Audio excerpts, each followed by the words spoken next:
So, I was thinking in the time that we were away from this game, I realized, because we were talking about whether some of the choices in this were deliberate, like to punish save scumming or whatever. Yeah. And I'm pretty sure they didn't have that in mind, because I think this game was generated from a series of wouldn't it be cool ifs. Right. Like, there's a lot of set pieces in this, and the storyline is very simple, and that's probably why it only shows up at the beginning and end of the game. Like, there are things that hint toward, like, the main storyline, and so they put that in there, but a lot of the dungeons are kind of pointless toward the plot, and they're just interesting set pieces. Yeah. So I think that's where a lot of the love in this game came from, was just, dude, I had this great idea, let's put it in the game, and then they did. Well, to some extent that can work, and I guess it kind of depends on personal preference, which you prefer. Because you do have those games that are kind of just very tightly condensed, everything is exactly where it needs to be, there's no excess fat, and it's this really nice, focused story.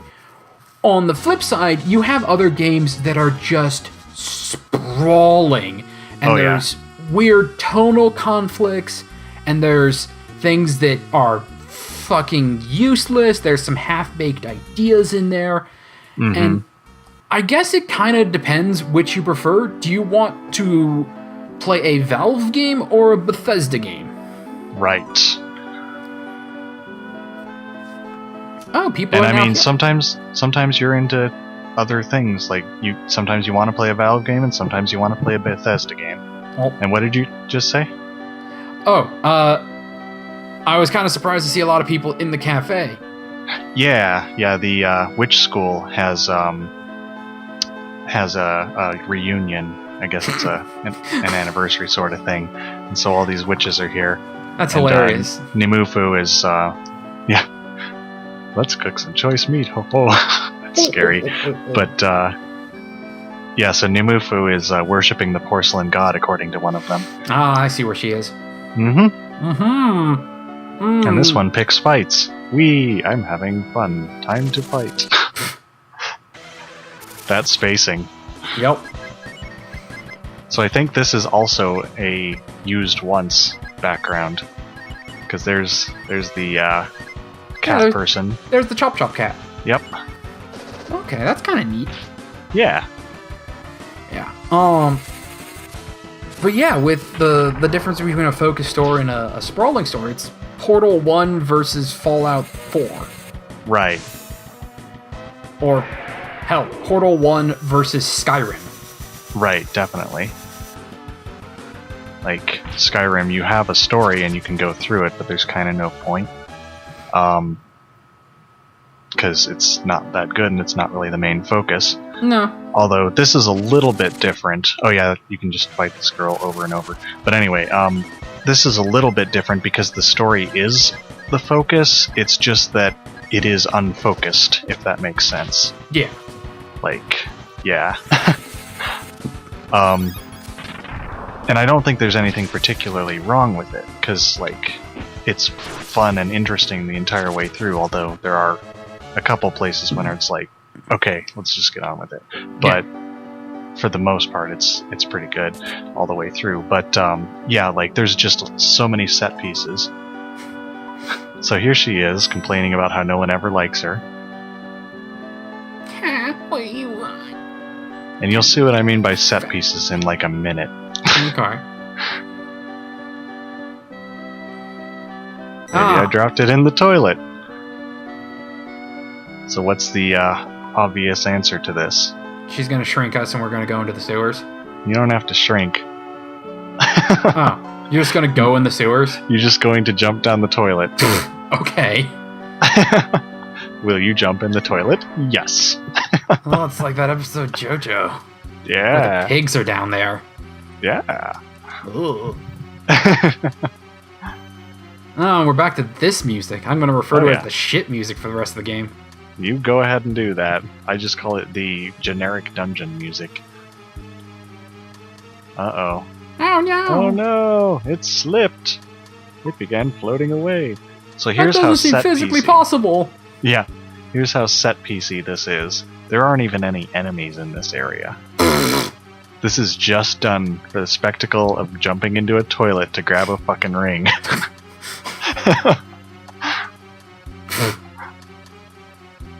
So this is the Super Nintendo equivalent of a long protracted cutscene. Essentially, yeah. Goody. Except that you actually get to control your characters, but still. Yeah. Yeah, I guess set piece moments are just interactable cutscenes.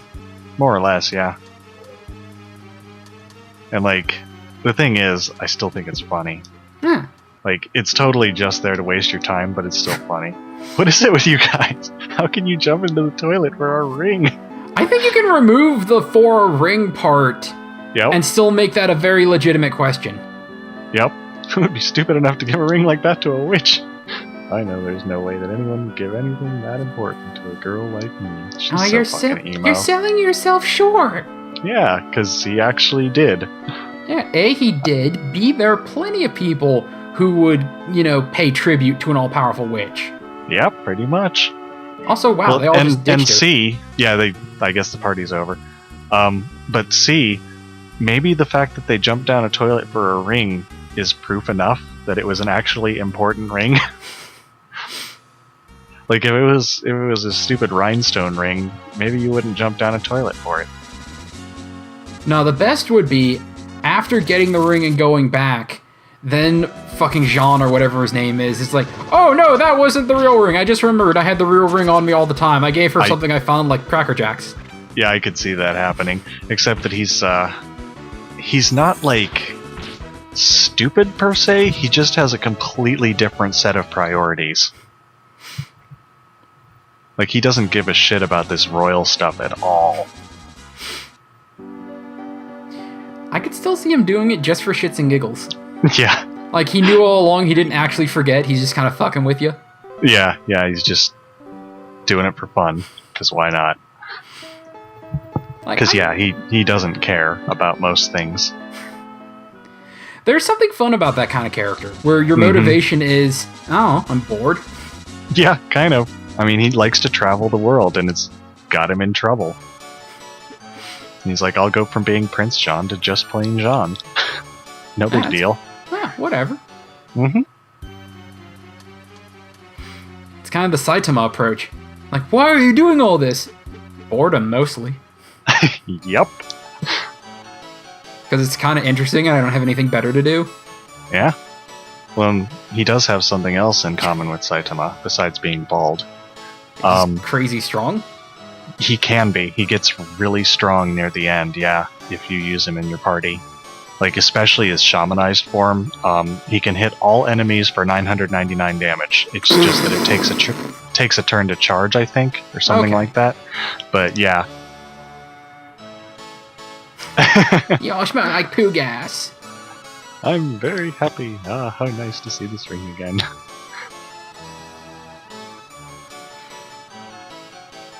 Yeah. There's no time to sing. Let's go show the imposter the ring.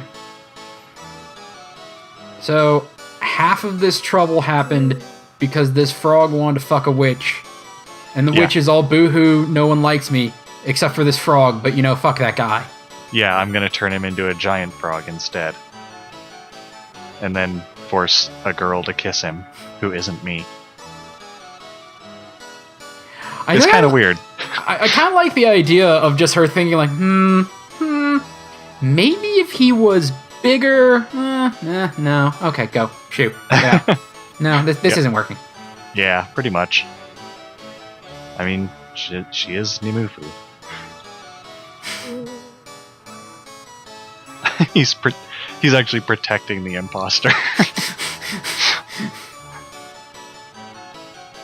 Show them, Jean. Show them the ring. Show them the proof that you are the prince. Oi, please look. This is my ring.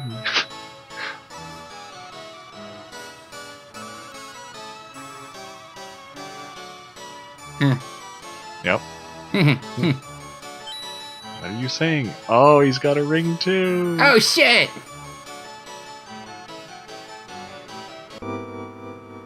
Oh no! Yep, that's surprise music. Your ring is fake. J'accuse! Yeah.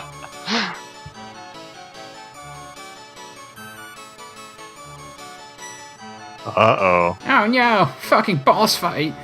Yeah, well. Dad, don't be a dick. Why won't you say something? Oh, it's you, the top. You are very scary like your mother. Oh, can I have my puddings? Mm-hmm. That's pretty much exactly what he's like right now. Oh, I need prunes. Prune pudding with flies. Today, we're gonna outlaw breathing. Mm-hmm. Oxygen is very important for my digestive, and I can't have peasants using it.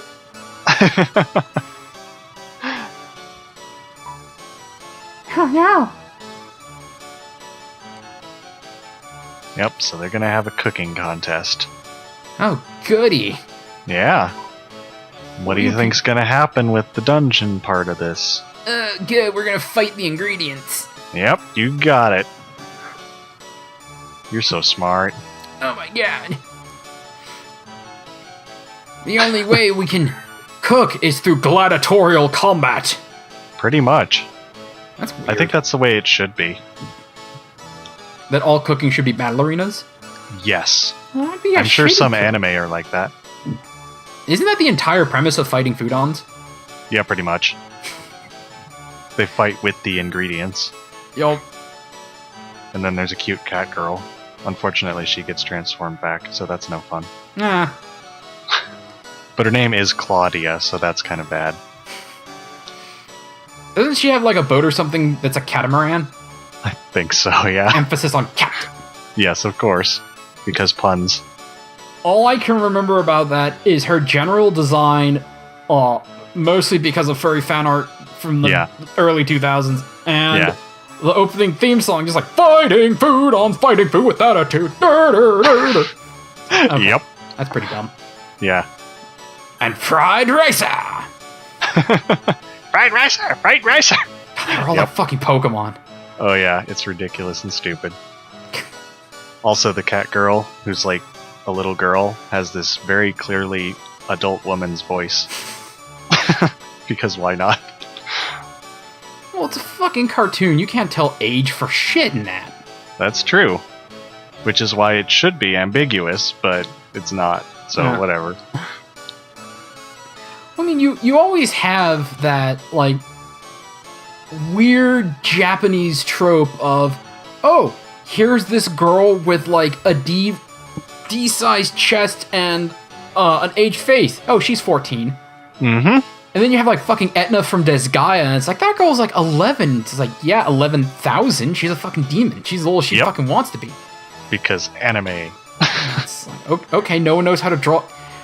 You have three forms, like a Pokemon. You're either a small child, an adult, or old as shit. There's no in-betweens. Yeah, that sounds about right. And of course, it's always a young adult.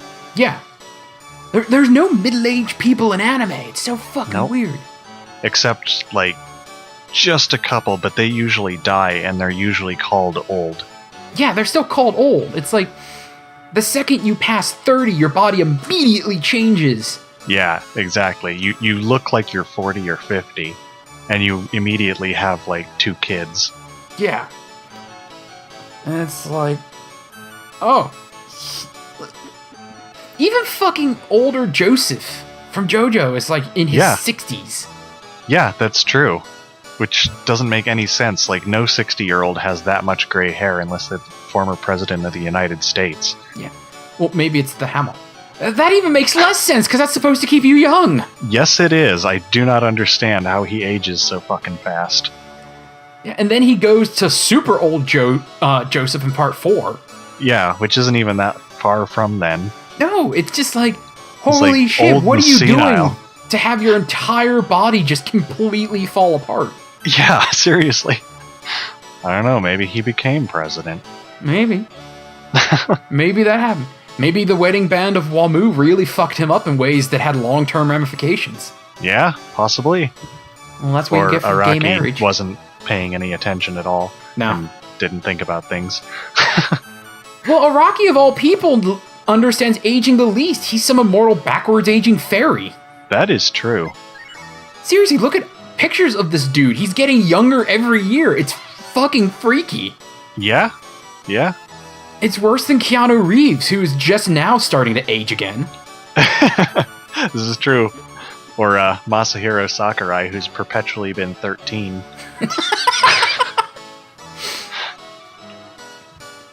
Like, holy shit, John Wick 2 is the first time since the 90s since Keanu looked a day older. Mm-hmm. Yeah, Bill and Ted's Excellent Adventure. I guess he's just traveling through time. That, or he finally caught a small peek of the mirror, the portrait. Yeah, there we go. Like, he saw it, but It's just got a little Dorian bit. Gray situation. Yeah, just a little bit. He saw a slightly fucked up picture. He's like, whoa! Oh, I shouldn't have looked at that. Yeah. Well, remember, Nick Cage is also immortal, according to that one picture from an old dude. They both have that. They both have, like, ancient as shit paintings. Mm-hmm. Fucking Time Lords coming in and becoming great actors. I know, right? Or, I guess they hone their skills for a long time. I guess. No, I have a wound there.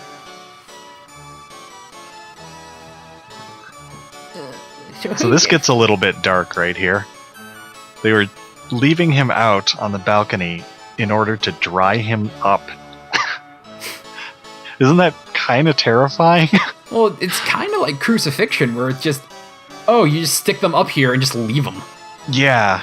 And It's just that it's kind slowly- of worse for frogs because, like, they have to keep wet.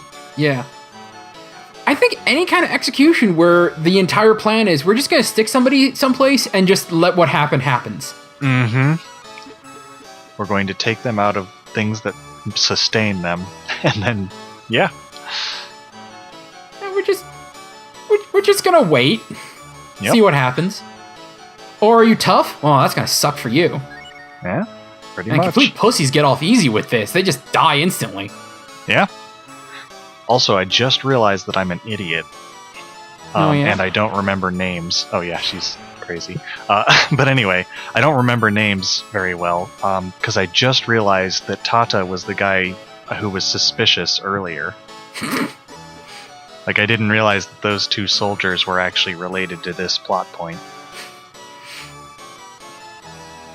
So the soldier that was the soldier that was questioning, Yeah. they fucking tie him up.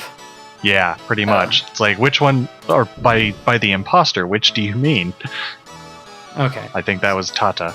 So it's slightly less nice than we initially thought. Mm-hmm. It's like, ah, crap, totalitarian bullshit's happening. Yep, pretty much. Take food to the real fringe.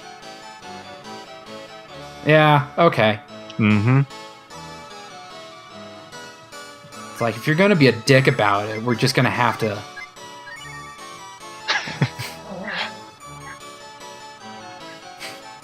He likes me a little bit less. I noticed! I don't care. I never see him again.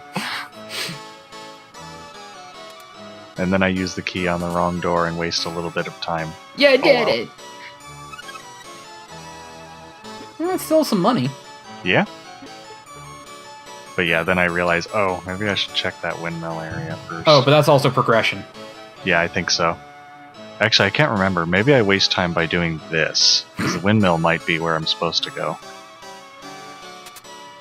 Well, you said well, it doesn't matter. The corner of windmill storage. Yeah. Yeah, okay, that's where I'm supposed to go. Oh, so that is progression. Yep, that is progression.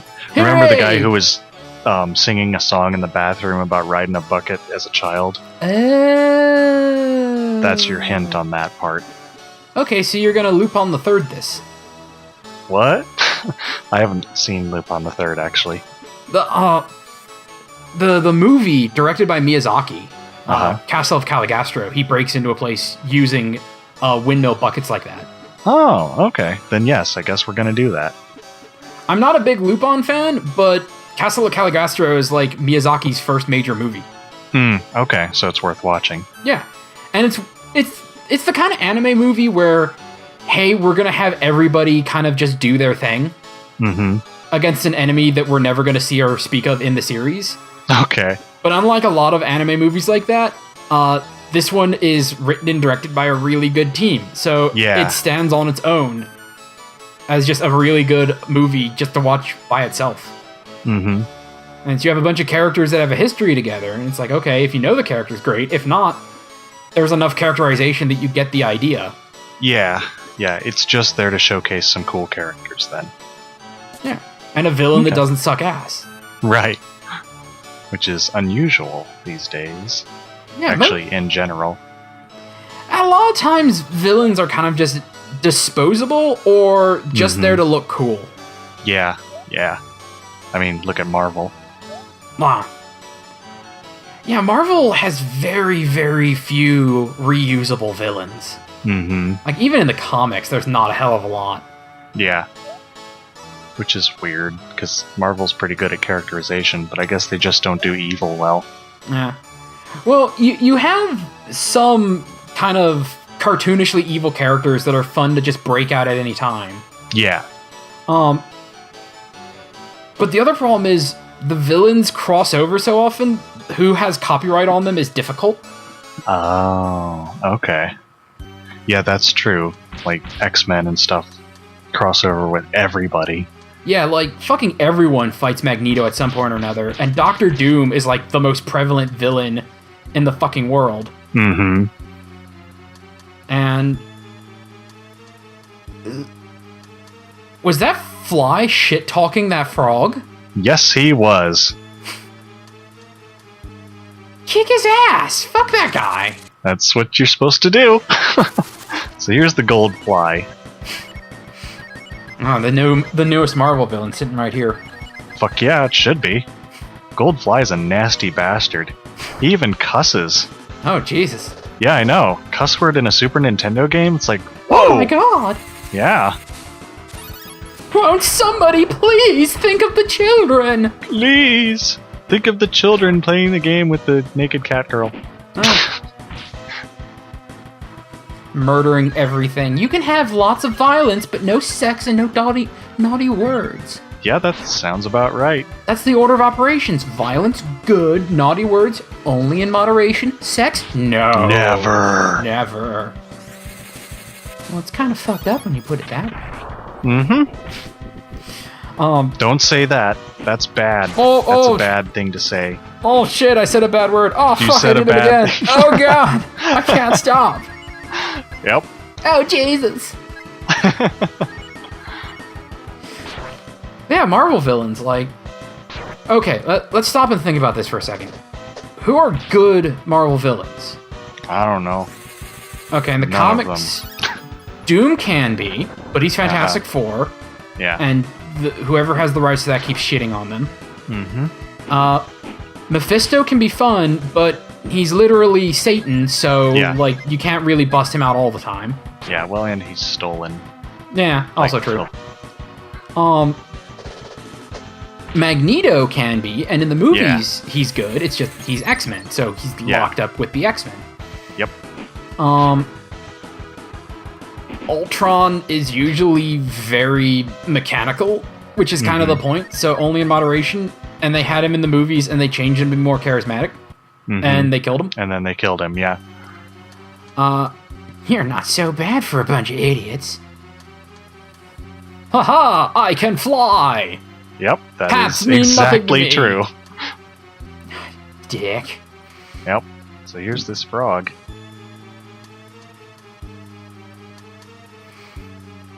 I didn't realize he was such a badass. Yeah. Oh, and then he dies. He just straight up fucking dies. Okay. Sometimes stakes get raised, and it's really strange when they do. God, just a team of mimics. So it kind of defeats the point when this happens. Oh, there's the zombie status. Yeah. Yay! Yep. But let's see here. Who else is Marvel? I don't know. MODOK. People's. MODOK's fun. Everyone should use MODOK forever.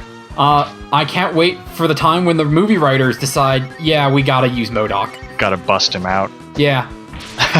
I feel like in the Marvel movie studios, there's, in the writing room, just a glass panel that, in case of emergency, and it's just a picture of MODOK's face in there. Yeah, I could see that happening. Like, when we really, really need a villain, and we have totally run out of ideas for anybody else, that's when we get MODOK. Mm-hmm. I mean, shit, he was in Marvel vs. Capcom 3. And then behind that is a picture of the Beyonder. Yeah. You don't know who the Beyonder is, do you? No. Oh my god. I want you to Google Beyonder real quick. I will bring up a picture of the Beyonder right now for the audience. He's the most amazing looking villain ever, and one of the most dangerous creatures. Oh my god, he's ridiculous. I know, he has jerry curls. It's so fantastic, and an open shirt. He's another reality warping character. Okay. He looks like a reality star. Yeah. But no, he can change reality around him. Okay. Which I mean, I guess his name makes sense then. Yeah, I think the only person that could fight him is another villain called Molecular Man, who can manipulate molecules, which is as fucking broken as it sounds. Mm-hmm. And it's like, oh, I can shape reality. So can I. Well, fuck. Yeah. So what happens when he fights Triangle Man? I don't know. They never met. Okay. I know Particle Man gets his shit pushed in by Triangle Man. Yeah. But Molecule Man, no, they never meet. Yeah, okay, I guess the comic book writers are saving that for another big crossover event. Yeah, I'd expect so. Like, we had All New, All Different, and then we had New 52 with DC, and a bunch of other big events. Mm-hmm. And eventually we're going to get to Triangle Man versus Particle Man. Yeah. And this could be very difficult. Featuring Molecule Man, and everyone's going to fight. Yeah. You have all of Spider-Man's villains, and Spider-Man's villains are great. Yeah, that's true. But they just now got access to them again. Mm-hmm.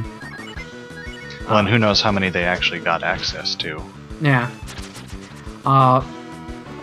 They have the Sentry, who could be fun. Mm-hmm. But he's kind of obscure, and no one really talks about him. Yeah. Also, it's like, oh, it's mentally disturbed Superman. How the fuck do we fight this? Right. The answer is poorly. Mm-hmm. Oh, he has the power of 1,000 exploding suns and is mentally unstable. Oh, this is a problem. Yeah. Are you going to fight him? Pray. I would say run, but there's no escaping. Yeah. They have Galactus, and Galactus is fun, but again, Fantastic Four, and he's really stupid looking.